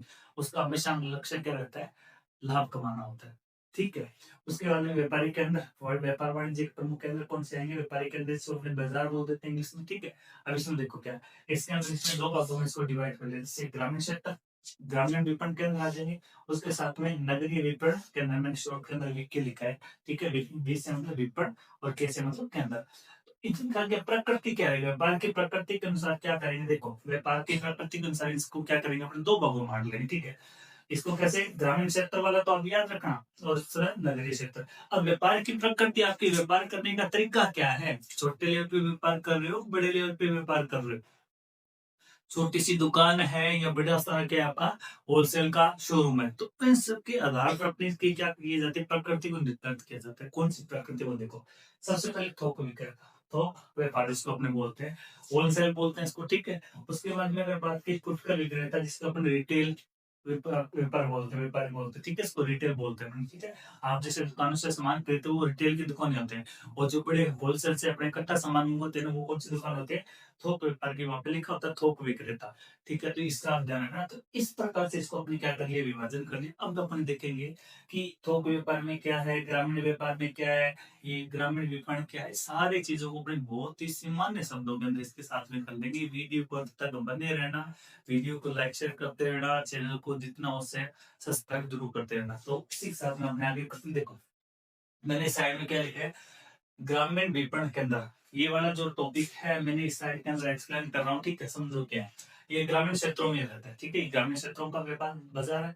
उसके अलावा यहाँ व्यक्तिगत और व्यावसायिक सेवाओं सुविकसित नहीं है, व्यक्तिगत और व्यावसायिक सुविधा बिल्कुल नहीं है, ठीक है। व्यक्तिगत का मतलब क्या होता है, घर जैसे मान लो किसी चीज़ को जिससे पहुँचाना, ठीक है। इस तरीके से यहाँ पे सिस्टम नहीं है, व्यावसायिक सिस्टम भी यहाँ पे नहीं है। तो ध्यान रखना इसके बारे में थोड़ा-सा आप ध्यान रखना कि यहाँ पे व्यक्तिगत और व्यावसायिक सेवाएँ सुविकसित रूप से नहीं है यहाँ पे। है तो सही परंतु इतनी अधिक मात्रा में यहाँ पे नहीं है जैसे कि बाज़ारी क्षेत्र के अंदर है। वहाँ पे व्यक्तिगत सेवाओं के लिए अपने को क्या कहते हैं, कोल-घुमाते सामान अपने पास मिल जाता है। इस प्रकार की ग्रामीण क्षेत्रों में व्यवस्था नहीं है, अभी धीरे-धीरे विकसित होने वाली है। ये स्थानीय संग्रह मतलब कि स्थानीय संग्रह जैसे मान लो कोई कंद-मूल, फूल, सब्जियाँ वगैरह को क्या करना, संग्रह करना और वितरण केंद्र होते हैं। यहाँ पे क्या होते हैं, छोटे-छोटे वितरण केंद्र भी बने होते हैं। राशन कार्ड राशन जैसे अपने डीलर वगैरह होते हैं ना, ग्रामीण क्षेत्रों में इन सब चीज़ की क्या होती है, थोड़ी व्यवस्था होती है। ठीक है, स्थानीय संग्रह वाला भी थोड़ा-सा याद रखना भाई। ये अर्धनगरीय केंद्र होते हैं, इनमें क्या होता है, अर्धनगरीय केंद्र होते हैं। ग्रामीण क्षेत्र में क्या होता है, अर्धनगरीय केंद्र होते हैं, बिल्कुल होते हैं। ठीक है, जो ग्रामीण लोगों की मांग वाली वस्तुओं और सेवाओं को उपलब्ध करवा देते हैं। इसमें क्या होता है, जैसे भी ये अर्ध ग्रामीण क्षेत्र होते हैं, अर्ध नगरीय क्षेत्र होते हैं। तो जिस जिस तरह से ग्रामीण क्षेत्रों के अंदर क्या होती है, डिमांड होती है, उस तरीके से ये चीज़ों को क्या करते हैं, आपको उपलब्ध कराने का काम करते हैं। जैसे मान लो किसी क्षेत्र में छोटा-सा बाज़ार, जैसे हमारे गाँव अंदर में अगर देखा जाए, मेरा गाँव जैसे पड़ता है टेढ़ीसगढ़ के पास में, मनपुर सिंह। तो हमारे गाँव में इतनी तगड़ी मार्केट नहीं है, पास में छोटा-सा एक कस्बा लगता है जिसे हम गणेशगढ़ बोलते हैं। तो वहाँ पे छोटी-सी एक मार्केट है, तो वो हमारे को क्या करते हैं, चीज़ों को उपलब्ध करा देती है। तो हमारे लिए वो क्या है, अन्ननगरीय केंद्र है एक प्रकार से। ठीक है? तो हमारे गाँव की डिमांड की पूर्ति करने का जो काम करता है, वो कौन करता है? अन्ननगरीय केंद्र कर देता है। ठीक है? उसके साथ में अगर बात की जाए ग्रामीण क्षेत्रों में, जहाँ दैनिक बाजार नहीं होते, वहाँ आवश्यकता के अनुसार साप्ताहिक या पाक्षिक या मासिक बाजार लगते हैं। जैसे आवधिक, ये ध्यान रखना भई, इसका नाम याद रखना भई। आवधिक बाजार का मतलब क्या है? जैसे हम जयपुर रहते थे, ठीक है? जयपुर का लास्ट पर जो अगर बात कीजिए मानसरोवर टाइप ये, वहाँ पे सीतापुरम में हम रहते थे, सीता बिहार के अंदर रहते थे। तो वहाँ पे क्या, उस क्षेत्र के अंदर है ना, ग्रामीण क्षेत्रों से लोग आते थे। वो हफ्ते के हफ्ते वहाँ पे क्या लगा, सब्जी मंडी लगाया करते थे। तो संडे के दिन वहाँ पे इतनी ज़्यादा सब्जियों की रेहड़ियाँ लगी रहती थी, मार्केट लग जाता था। तो वो क्या करते थे कि जिस तरीके से लोगों की डिमांड होती थी, उस तरीके से वो क्या करते थे, ग्रामीण क्षेत्रों से लाकर सब्जियों को बेचते थे। इसी प्रकार क्या होता था, कुछ ऐसे ग्रामीण शहरी में जो अर्ध नगरीय जो क्षेत्र है, उन क्षेत्रों में क्या करते हैं, 15 दिन से या हफ्ते से या महीने से क्या लगाते हैं, वहाँ पे एक मार्केट लगाते हैं। उसको अपने क्या बोलते हैं, आवधिक बाज़ार बोलते हैं। ये चीज़ ध्यान रखना, इम्पोर्टेंट है ये, अच्छे से याद कर लेना, ठीक है? इम्पोर्टेंट। तो ये ध्यान रखना। उसके अलावा अगर बात बात की जाए, ये बाज़ार निश्चित तिथि पर लगता है। वही बात आ गई ना, इसकी निश्चित पाक्षिक की अगर बात की, कोई उनका एक डेट फिक्स कर दिया जाता है। जैसे हमारे घर में संडे सेल लगता है बाज़ारों का। तो उसमें बाइक वगैरह बेचना, कपड़े-वपड़े, उनका क्या एक साप्ताहिक, वो क्या आ जाएगी, साप्ताहिक बाज़ार है एक प्रकार से। अवधि बाज़ार आ जाएगा ना इस प्रकार से। तो उनकी एक डेट फिक्स होती है। ये बाज़ार एक स्थान से दूसरे स्थान पर भी लगते हैं। वही बता दिया ना कि एक स्थान पर, जैसे मान लो इस बार, जैसे मान लो कि एक गाँव में लग गया, एक क्षेत्र में लग गया, फिर अगली बार क्या, अगले दिन मान लो इस तरीके से वो स्थान बदलते-बदलते अपने सामानों को क्या करते रहते हैं, बेचते रहते हैं। जैसे अगर बात की जाए और आगे देखा जाए, तो ये एक विस्तृत क्षेत्र को क्या करते हैं, बहुत बड़े क्षेत्र को क्या करते हैं, सेवाओं को क्या करते हैं, उपलब्ध कराते हैं। तो ये छोटा-सा कंसेप्ट है, कौन-सा, ग्रामीण विपणन केंद्र वाला। तो ग्रामीण विपणन केंद्र को आप अच्छे से याद रखना, क्योंकि यहाँ से क्वेश्चन बन जाता है एग्ज़ाम के अंदर। तो इसको आप अच्छे से याद कर लेना। धन्यवाद। और धीरे-धीरे आप वीडियो के साथ में आप जुड़े रहना। जो अपने पढ़ रहे थे, जो अपना टॉपिक था, तृतीय करिकुलम में अपने ग्रामीण क्षेत्र के विपणन केंद्र को पढ़ लिया था। उसी के साथ में अपने पहले इस टॉपिक को खत्म कर देते हैं। नगरीय विपणन केंद्र पर बात कर लेते हैं कि नगरों के अंदर जिस तरीके से मार्केट वगैरह लगती है, उसके ऊपर अपने बात करने जा रहे हैं, ठीक। तो अर्बन मार्केटिंग इसको बोलते हैं, सेंटर्स बोलते हैं, ठीक है। यूएम यूएमसी, ठीक है, इसको भी कई बार नाम आ जाता है, फुल फॉर्म है। ये क्या है? उससे पहले अपने आरएनएससी पढ़ा था ना, रूरल मार्केटिंग सेंटर के बारे में हमने पढ़ चुके हैं। अब अपना जो नेक्स्ट है वो टॉपिक कौन सा है इसके अंदर अपने, ये अपना है नगरीय विपणन केंद्र। इसमें देखो क्या, ये नगरों और महानगरों में साधारण के साथ-साथ विशिष्ट वस्तुओं व सेवाओं को उपलब्ध करवाते हैं। नगरीय क्षेत्र में क्या करते हैं, साधारण वस्तुओं जो मिलते हैं वो तो मिलते रहते हैं, उसके साथ में विशिष्ट सेवाओं और वस्तुओं को क्या करवाते हैं, आपको उपलब्ध करवाते हैं। जैसे अगर बात की जाए, दैनिक स्थायी बाजार होता है ये। यहाँ पर मार्केट क्षेत्र के अंदर अगर देखा जाए, बाजार के अंदर ये जो प्रक्रिया है, ये लगभग स्थायी रूप से आप जैसे कोई मार्केट आपके पास में अगर कोई शहर है, उस शहर में अगर आप देखोगे जाके, तो वहाँ पे वो दुकानें हर वर्ष हर साल वहाँ पे लगती रहती है। अगर घाटा हो जाए या इस तरीके से बंद हो जाए वो अलग बात है, परंतु वो अधिकतर दुकानें क्या होती है लंबे समय से चली आ रही होती है, कोई 40 साल से, कोई 20 साल से, कोई 10 साल से। तो ये लंबी या स्थायी रूप से बाज़ार होती है, क्लियर मार्केट की अगर देखा जाए। यहाँ विनिर्मित यहाँ विनिर्मित मतलब क्या कहते हैं, यहाँ पर विनिर्मित मतलब कि जो फैक्ट्री में यहाँ विनिर्मित वस्तुओं के साथ-साथ में शैक्षणिक और व्यावसायिक सेवाएँ भी उपलब्ध होती है। जैसे अगर बात की जाए, जैसे विनिर्मित तो मिलती-मिलती है, मार्केटिंग तो आपको उपलब्ध होता है, उसके साथ में शिक्षा और व्यावसायिक सेवा भी आपको क्या मिलती है, इसके अंतर्गत देखने को मिलती है। अगर देखा जाए साथ-साथ कैसे? शिक्षक, उदाहरण के लिए शिक्षक या शैक्षिक जैसे बहुत सारे कोचिंग सेंटर, बहुत सारे कॉलेज पर में जो यूनिवर्सिटियाँ वगैरह भी आपको शहरी क्षेत्र में आपको देखने को ज़्यादा मिलेगी। वकील वगैरह, वकालत वगैरह आपको देखना मिलेगा, वहाँ पे तहसील वगैरह आपको खूब मात्रा में देखने को मिलेगी। डॉक्टर वगैरह भी है, खूब मात्रा में आपको देखने को मिलेंगे, क्लियर? उसके साथ-साथ में अगर देखा जाए परामर्शदाता, अब देखो ग्रामीण क्षेत्रों में इतने परामर्शदाता नहीं हैं, हाँ, ठीक है। एक आपको प्रारंभिक रूप से कोई आपको राय मशवरा दे सकता है, परंतु अगर विशिष्ट रूप से अगर देखा जाए तो आपको देखने में आता नहीं मिलेगा ग्रामीण क्षेत्र में। देखा जाए तो बैंकिंग व्यवस्था शहरों के अंदर ज़्यादा देखने को मिले। उसके साथ में अगर देखा जाए बैंक है, बीमे जो है, बीमा सेंटर वगैरह जो भी सबसे ज़्यादा आपको क्या मिलेगी शहरी क्षेत्र में। तो ये नगरीय क्षेत्र आपको क्या वो करता है, ये सेवा आपको क्या कराता है, मुहैया करवाता है। जैसे इसके अंदर देखा जाए, वापस से एक बार इन शॉर्ट के अंदर आपको बता दूँ, नगरीय क्षेत्रों के अंदर मार्केट जो है वो क्या होता है, एकदम स्थायी रूप से होता है।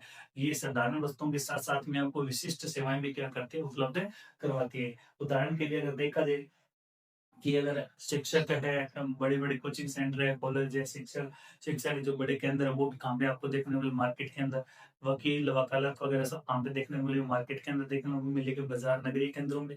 उसके साथ में डॉक्टर है, बड़े-बड़े डॉक्टर है, आपने कहते हैं कई बार कि यहाँ से जाऊँ जाके दवाई लेके आऊँ, तो भाई गवर्नमेंट डॉक्टर को नहीं, डॉक्टर तो है गाँव में और कौन पड़ा है, जिस जगह बंद के करना पड़ा है, शहर की तरफ जाना पड़ा है, ठीक है? तो इसके लिए परामर्शदाता कई बार क्या होता है कि अपने को किसी चीज़ के बारे में जानकारी लेनी हो या उसके भी अपने को साइंटिस्ट नहीं होती है, तो अपने क्या करते हैं किसी टीचर के अंतर्गत या कोई ऐसे व्यक्ति की अपने पास जाएँगे, जो अपने को अच्छे से राय-मशवरा दे सकता है। ठीक है? ये अपना नगरीय विपणन के अंदर आ जाए। क्लियर? उसके साथ-साथ में आपने क्या करा थोक विक्रेता। अपने इसको 2 भागों में करना, एक तो फुटकर विक्रेता के बारे में देखा था, एक दूसरा कौन-सा था? थोक विक्रेता के बारे में। तो सबसे पहले अपने थोक विक्रेता को इसी सारणी के अंदर अपने करना है। जैसे इसमें थोक विक्रेता क्या होता है? देखो, मैं आपको सामान्य बात बताता हूँ, थोक विक्रेता है क्या? जैसे मान लो कोई मेरी फैक्ट्री है, जैसे मान लो मेरी मेरी कोई फैक्ट्री मान लो, अब मेरे जूतों की फैक्ट्री है, ठीक है? भाई मान लिया मनन में केस आपने तो पहले की बोलेंगे, ठीक है? अगर मान लेते हैं कि अपने पास फैक्ट्री है किसकी? जूतों की फैक्ट्री है। अब उस फैक्ट्री के अंदर क्या है कि मैं जूतों का प्रोडक्शन करता हूँ, जूते बनाता हूँ। अब ये थोक विक्रेता क्या करेंगे, मेरे को ऑर्डर दे देंगे, साहब हमें इस बार 1000 जूते चाहिए आपसे। तो हम क्या करेंगे, उन जूतों का निर्माण करके हम उस व्यक्ति को क्या कर देंगे, ट्रांसफर कर देंगे। हमारी फैक्ट्री फैक्ट्री से किसके पास में जा रहा है? वो जो होलसेलर है उसके पास जा रहे हैं या तो विक्रेता के पास जा रहा है। अब ये थोक विक्रेता क्या करेगा? इस माल को अलग-अलग दुकानों पे भेजेगा या अपने कहते हैं रिटेल फुटकर विक्रेताओं के पास में भेजेंगे और फुटकर विक्रेता से कहाँ पे आएगा? ये जो अपने कंज्यूमर है, उपभोक्ता है, उनके पास तक ये चीज़ें जाती है। तो ये एक ट्रेड प्रोसेस है। अब इसको अपने सामान्य शब्दों में देख लेते हैं, कोई ज़्यादा बड़ा वीडियो है नहीं इसके अंदर। देखो, होलसेल आपने देखा होगा होलसेल वगैरह के बारे में, ठीक है? बहुत सारी ऐसी दुकानें होंगी वहाँ पे आपको दिखा होगा कि होलसेल की दुकानें या थोक विक्रेता की दुकानें, तो ये चीज़ आप थोड़ा-सा याद रखना है वहाँ पे, ठीक है? देखो इसके अंदर देखो क्या करें, बड़ी ये जो है, ये जो थोक विक्रेता ये क्या कहता है, बड़ी मात्रा में वस्तुओं को क्या करते हैं, व्यापार करते हैं। ये क्या करते हैं, बड़ी मात्रा में वस्तुओं का क्या करते हैं साहब, व्यापार करते हैं, बनाते नहीं है, विनिर्माण नहीं करते, याद रखना भई।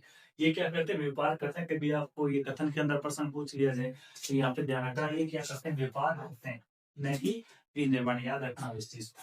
इम्पोर्टेंट करके इसको डालना कि अगर प्रश्न को गलत करने के लिए आपसे प्रश्न पूछ लिया जाएगा कि थोक व्यापार के लिए कौन-सा कथन सही है, कौन-सा नहीं है, इसको आप याद रखना।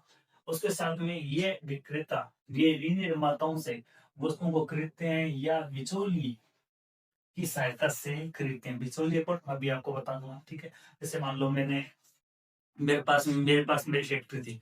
मेरे पास में कोई डायरेक्ट थोक विक्रेताओं को कोई लिंक नहीं है। फिर ये क्या करते हैं, कोई ऐसा बिचौलिया एजेंट होता है, वो क्या करता है, उसके साथ मेरी जान-पहचान करते हैं। जैसे आपने मिर्ज़ापुर मूवी देखी होगी, मिर्ज़ापुर वेब सीरीज़ देखी होगी, उसके अंदर क्या होता है, वो सामान का एक स्थान से दूसरे स्थान, जैसे वो मुन्ना भाई वाले जो दारू वगैरह होती है, अफ़ीम वगैरह होती है, जैसे उसके अंदर आपने देखा होगा, गुड्डू पंडित, वो क्या करता है, बिहार के अंदर जाकर अपनी चीज़ों का बेचने के लिए बात करता है, तो उससे पहले वो बिचौलिया पकड़ता है ना, तो इस तरीके से क्या करते हैं, बिचौलिए होते हैं इसके अंदर। तो वो चीज़ इसके अंदर देखनी।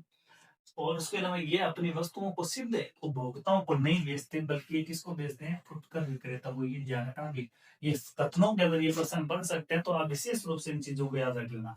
ठीक है। थोक विक्रेता फुटकर भंडारों को उधार भी देते हैं, भाई देना पड़े कई बार। मान लो कौन बड़ा पैसा तो एक भाई लास्ट में उधार देना पड़े, उधार देंगे हमको 5 साल वो करके बिंगा खाता मिलता चढ़ गया, बिंगा खाता मिलता चढ़ गया। मेरे वेली है वेली के करे वो फुटकर थोक विक्रेता है, उस माल में वो चीज़, जैसे अपने साबुन हो गया, ठीक है, मसालों घी मसाले कौन करता है, तो वो क्या करते हैं कि जैसे बेच के आते हैं, कभी उनका रोड लगा ही रहता है, कभी जयपुर, कभी अजमेर, कभी दिल्ली, इस तरीके से उनकी फैक्ट्री है सिर्फ हरियाणा के अंदर। तो वो क्या करते हैं, इस तरीके से वो अपनी चीज़ों को क्या करते हैं, वो क्या है, थोक विक्रेता है। अब फुटकर विक्रेता को क्या करना पड़ता है, उनको सामान उधार में देना पड़ता है, तो आप लोग काम नहीं चल रहा हूँ, ठीक है। उसके बाद एक प्रकार से फुटकर विक्रेता थोक विक्रेताओं की पूंजी से ही अपना कार्य चलाते, बिल्कुल चलाते हैं। तो ये चीज अपने थोड़ा सा ध्यान रखना। अब देखो थोक विक्रेता ट्रेड प्रोसेस बता दूं क्या होता है। देखो ट्रेड प्रोसेस की अगर बात कीजिए तो ये देखो, यहाँ से फैक्ट्री, फैक्ट्री, ठीक है, फैक्ट्री, फैक्ट्री से अपने क्या करें, इन थोक विक्रेताओं तक अपना, थोक व्यापारियों के पास में या विक्रेताओं के पास में अपना सामान जाता है। इन थोक विक्रेताओं से कौन से सामान जाता है, अपना फुटकर के पास में, और फुटकर से अपना कहाँ पे सामान जाता है, उपभोक्ताओं के पास में, उपभोक्ता के पास में, ठीक है। तो ये इसका ट्रेड प्रोसेस है। फैक्ट्री में विनिर्माण हुआ सामान का, उसके बाद में थोक विक्रेता इसको लेंगे, उसके बाद में कौन लेगा, दुकानदार, सॉरी, रेट फुटकर वाले लेंगे, उसके बाद में कौन लेगा, उपभोक्ता। तो इसको अपने क्या बोलते हैं, फैक्ट्री को एफ बोल देते हैं, इसको क्या बोलते हैं, डब्ल्यू बोल देते हैं, फुटकर को क्या बोल देते हैं, पहले रिटेल बोल देते हैं, और इसको क्या बोलते हैं, सी।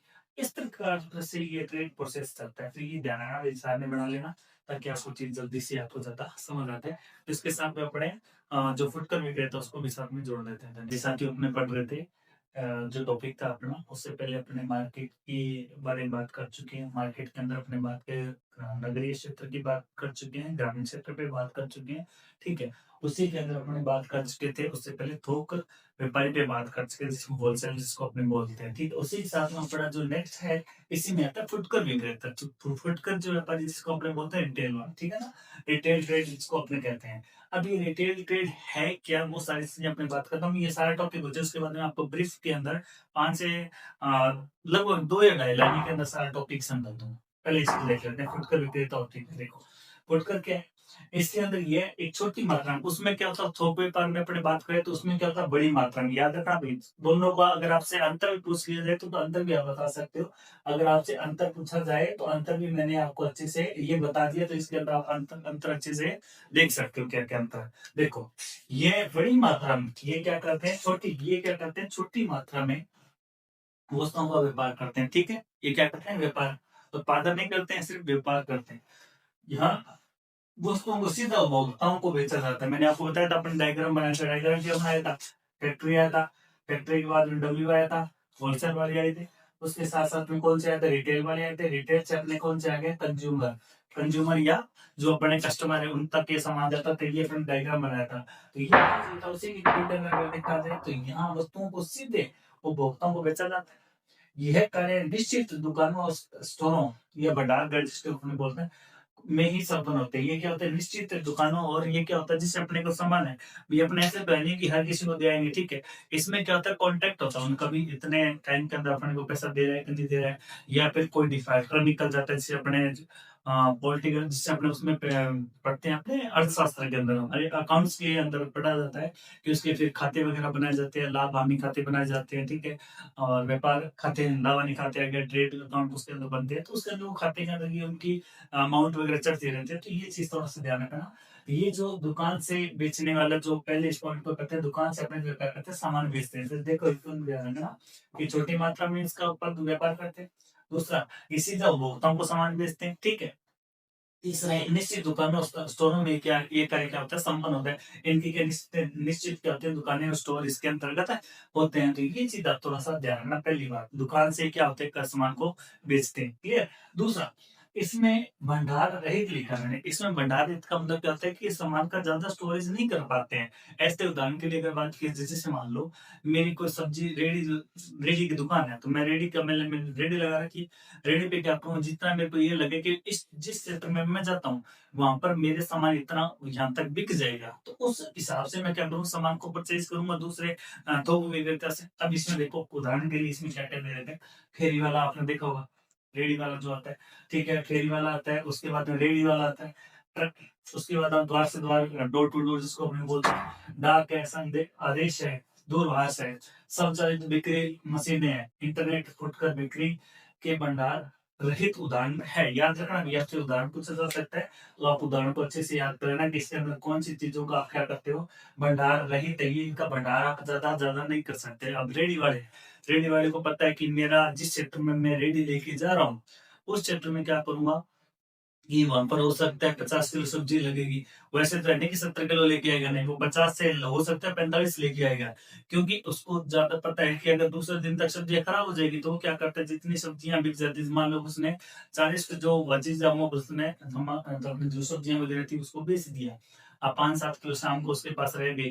अब वो क्या करेगा, शाम के समय क्या करता है, मार्केट के अंदर देखना सब्जियों के रेट हमेशा क्या हो गए, कम हो गए। तो ध्यान रखना हमेशा सब्जियों के जो रेट होते हैं शाम को जाना 8-9 बजे 9 बजे के लमसम अगर आप जाओगे, तो जो दिन में मार्केट में सब्जियां 30 रुपए 40 रुपए किलो बिक रही थी या 100 रुपए किलो बिक रही थी, उसका शाम के समय में लगभग 60-70 या 50 रुपए के आसपास में आपको चीजें मिल जाएगी आसानी से। तो आपको बता दिया शाम को जाना है, ठीक है, दिन में मत सब्जियां खरीद के लाना, ठीक है।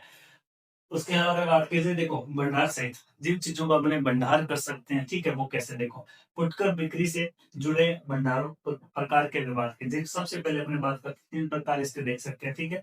इसमें क्या कर, उपभोक्ता सहकारी भंडार, उपभोक्ता कंज्यूमर की अगर बात की, सरकारी भंडार के अगर सेंटर्स की अगर बात की जाए, अब इसमें देखो क्या कह रहे हैं कि फुटकर व्यापार में बड़े स्तर पर सबसे पहले नवाचार किसके अंतर्गत हुआ था, उपभोक्ता सहकारी भंडार के अंतर्गत पहला नवाचार देखने को मिलता है। ये लोग सीधा विनिर्माण या थोक विक्रेता, विनिर्माण फैक्ट्री हो सकता है, फैक्ट्री से, या फिर विनिर्माता जो अपने होलसेल वालों की बात कर रहे हैं, से माल खरीद कर उपभोक्ताओं को क्या उचित दामों पर क्या करते हैं, सामान को बेचते हैं। तो इसका आप नाम याद रखना थोड़ा सा, ठीक है, उपभोक्ता सहकारी भंडार। इसमें क्या होता है कि या तो फैक्ट्री से सामान खरीदते हैं, या फिर जो होलसेल की जो बड़ी दुकान है उससे सामान खरीद कर क्या करते हैं, इनकी एक ही दुकान के ऊपर अपनी दुकान पे क्या करते हैं, सामान को बेचते हैं। जैसे मार्केट में आप जाओ कभी, तो वहां पे जो मार्केट के अंदर जो एमआरपी के हिसाब से लगभग जो आता है ना, उससे से थोड़ा बहुत एक आधा रुपए मान लो पैसा के हिसाब से थोड़ा सा ज्यादा मूल्य वहां से वसूल करते हैं आपसे, और दुकान जैसे बेच देते हैं। जैसे आपने देखा होगा कई बार मार्केट में जाते हैं, जैसे मान लो वैशिष्ट की कोई दुकान है या बेग की दुकान है, तो वो क्या करते हैं, इन रिटेल वालों के पास या होलसेल वालों के तो पास नहीं जाते हैं, तो ये क्या करते हैं, उसी दुकान पे जाते हैं और वहां पे वो सामान वहां से लेके आते हैं, रिटेल वाले दुकान पे जाते हो। और कई बार क्या होता है, जैसे मान लो मेरा कोई बिजनेस है, मान लो मेरे को बिजनेस है, मेरे पास में कोई फैक्ट्री नहीं है, तो मैं क्या करूँ, थोक विक्रेता के पास में जाऊंगा, भाई मेरे को इतना टन माल चाहिए, तो ये थोक विक्रेता वाले क्या करते हैं, मेरे को सामान को उपलब्ध कराते हैं। तो कंज्यूमर जो है, कस्टमर है, वो किसके पास में जाएगा, रिटेलर के पास में जाएगा। हाँ, अगर आपने कोई बड़ा कोई प्रोग्राम सेट कर रहे हो, तो वहां पे अगर आपको ज्यादा सामान की जरूरत होती है, तो वहां से लेके आ सकते हो आप थोक विक्रेता से, या सीधा आप विनिर्माण फैक्ट्री से आप क्या कर सकते हो, वहां से सामान को उठा सकते हैं। तो सबसे पहले उपभोक्ता सहकारी वाला थोड़ा सा याद रखना, क्लियर। दूसरा, विभागीय भंडार की अगर बात की जाए, विभागीय भंडार का मतलब क्या है कि इसको इंग्लिश में आप याद रखना, कौन सा है, डिपार्टमेंटल स्टोर के बारे में बात करें, ध्यान रखें। थोड़ा सा कई बार हिंदी वाला नाम नहीं याद है तो अंग्रेजी वाला याद रख लेना। देखो इसमें एक बड़ी दुकान होती है, देखो इसमें क्या होता है, क्या बड़ी दुकान होती है जिसमें विभिन्न प्रकार की वस्तुओं को एक ही छत के नीचे, एग्जाम्पल के रूप में आप मॉल याद रख लेना, मॉल वगैरह बोलते हैं ना, देखो इसके अंदर अगर बात की जाए तो इस प्रकार में क्या होता है, एक ही छत के नीचे यहाँ पे विभिन्न कंपनियों की चीजों को क्या किया जाता है, बेचा जाता है। इसमें यहाँ पे नियंत्रण क्या होता है, ये एक प्रबंध सिस्टम होता है। यहाँ पे अपने देखा जाए कोई बड़ा मॉल या बड़ी कोई शोरूम है या जो होगा, वहां पे क्या होता है कि मैनेजर बैठा होता है। वो क्या करता है, सारी चीजों को रेट उसको पता होता है, कौन सी ब्रांड है कौन सी नहीं, वो सारी चीजों के बारे में नॉलेज रखता है। पूरे सिस्टम का क्या करता है, वो मैनेज करता है। तो वहाँ पे हाई हाई प्रकार का मतलब हाई हाई सिचुएशन की अगर बात की जाए तो यहाँ पे प्रबंध क्या चाहिए आपको, कुछ प्रकार का चाहिए था। ये स्टोर थोक या खुदरा विक्रेताओं को देने के रूप में, दोनों रूप में क्या करते हैं, कार्य आते हैं। ध्यान रखना, इन तीनों विशेषताओं को थोड़ा सा देख लेना। तो ये कौन सा विभागीय भंडार की पर बात की जा सकती है। एक श्रृंखला भंडार है जिसे अपने चेन स्टोर कहते हैं। अब चेन स्टोर है क्या, ये स्टोर चलाने वालों को अनुभवों को अन्य भंडारों पर लागू करके अनेक जगहों पर अपने व्यापारिक मॉल चलाना चेन स्टोर कहलाता है। तो ध्यान चेन स्टोर की परिभाषा आपसे पूछी जा सकती है, इंपॉर्टेंट है। ये क्या करते हैं, अन्य स्थानों पर अपने, जैसे मान लो मेरा कोई बड़ा स्टोर था, अब वो स्टोर मेरा बहुत अच्छे तरीके से क्या हो गया, चल गया। अब मैं क्या करूंगा, मैं अधिक लाभ कमाने के लिए क्या करूंगा, अलग अलग स्थानों पर क्या करूंगा, मेरी जो मॉल है या मेरे नाम से दुकान है या कोई बड़ा शोरूम है, उस चीज को क्या कर दूंगा, खोल दूंगा। तो ये वो सिस्टम है, ठीक है। तो ये चीज भी आप ध्यान रखो। ये अपने कार्यों के लिए कुशल विशेषज्ञों रखते हैं, बिल्कुल रखते हैं कि कुशल, उनके पास में बढ़िया कुछ प्रकार के क्या होंगे, सेल्समैन वगैरह होंगे, और जो राय मशवरा भी दे सकते हैं कोई चीजों को किस तरीके से, या फिर जैसे क्या कर रहे हैं, कोई सामान को बेचने के लिए। आप देखो बड़ी बड़ी कंपनी है वो क्या करते हैं, जैसे एक कार कंपनी है वो क्या करते हैं, सेल्समैन देखते हैं कि किस तरीके से उनमें व्यक्तियों को गाड़ी बेचने की कला है, किस तरीके से दूसरे लोगों को अट्रैक्टिव कर सकता है अपनी बातों के अंदर। तो वो सारी चीजें ध्यान रखना।